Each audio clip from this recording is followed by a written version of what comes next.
ハロー YouTube! 久保田望のアンテナ。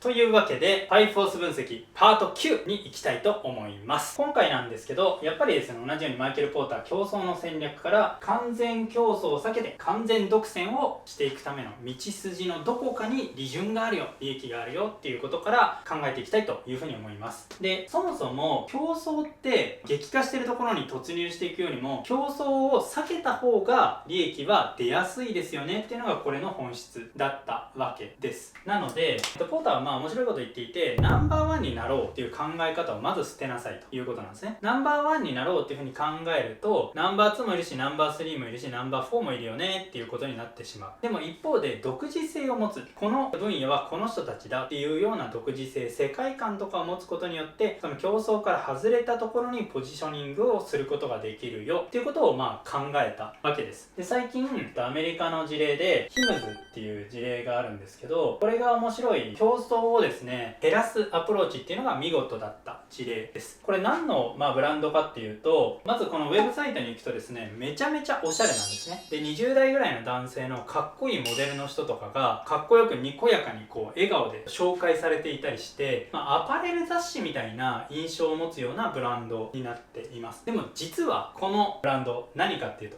ED 薬を売っているサイトなんですね。普通 ED 薬っていうと、なんか50代の白髪のおじさんとか、おじいさん、60代、70代とかのおじいさんとかが、悲しそうに、